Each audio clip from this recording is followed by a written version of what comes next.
I just finished the season 2 premiere of Loki, and it has got to be my favorite Marvel thing, period. I love multiverse, I love time travel, and I love Owen Wilson. I know. And Loki is the only Marvel property that actually does these concepts justice, including Owen Wilson. Take Ant-Man Quantumania, for instance. Their version of multiverse was essentially a totally typical linear movie, but with weird alien stuff.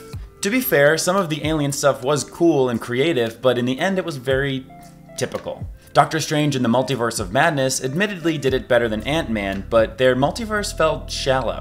They showed us alternate versions of stuff. We all went, oh my god, it's John Krasinski, and then in the end, none of it mattered, and they escaped back to the verse we all know and love. Reanimating zombie Doctor Strange was cool, though. Even Avengers Endgame's version of multiverse was just a time heist. A very well done time heist, but still. But in Loki, this is multiversal storytelling at its best. Well, at least the best Marvel can do. I just watched the season 2 premiere, and I loved the time slipping, and I loved how it integrated into the plot. First of all, I was so excited to see Ke Huy Quan show up in the role he's born to play, the earnest tech nerd with big glasses. His scene with Mobius and Loki was really fun.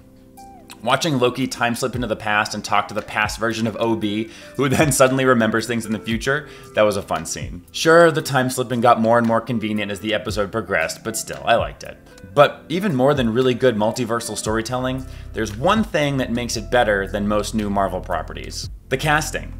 I think Marvel has this impression that as long as we're seeing familiar characters or characters that represent people who aren't usually represented, we'll like it. But Loki proves that having well-cast, well-written characters that play well off of each other is so much more important than either of those things. Like, I loved Doctor Strange because Doctor Strange being an asshole plays so well off of his more earnest co-stars. And even better off of Tony Stark, who has just as high an opinion of himself.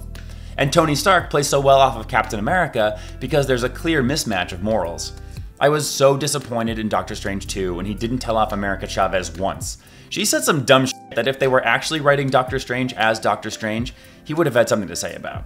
Then you have something like Captain Marvel, whose character is written as totally emotionless. What's fun about watching that? And here in Loki, we've got the cynically earnest Owen Wilson playing off totally straight-edged reformed Loki, which is a match made in heaven. And now they're both playing off awkwardly earnest OB, and they all desperately need each other to survive and also to bring time back together. And they don't lean too much into the typical Marvel "we're about to die, let's make a joke about it" thing. In this episode, when Mobius is about to die, they don't use it to make a joke, they use it to reveal something about his character, that he really cares about Loki. And I actually care about these characters. They really got me in the end there. I started thinking, no, they are not killing off Owen Wilson. I was convinced. They milked that in the exact right way to make for a satisfying end. And the other thing I love about Loki is that it's dripping with style. I loved the TVA in season 1, and I love it again in season 2. The colors, the aesthetic, the music, it all works together so well. It's unique, which is something I can't say about many other Marvel shows.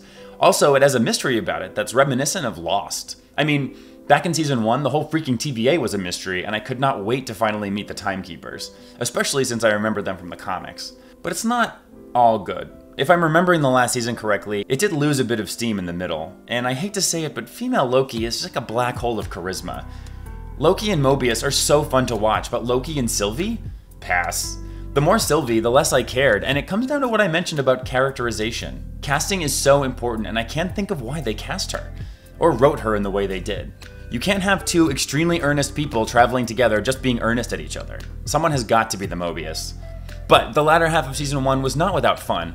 Besides the train episode, which was kind of boring, The Void was cool, seeing more variants of Loki, revelations that all the TVA employees were not born in the TVA, but instead variants with their minds erased, finally meeting the fake timekeepers, and then He Who Remains were all really fun. I can only hope that this season doesn't make the same mistake as last season and make us watch Loki and Sylvie for whole episodes. Maybe introducing OB will help if they're going to separate Loki and Mobius again.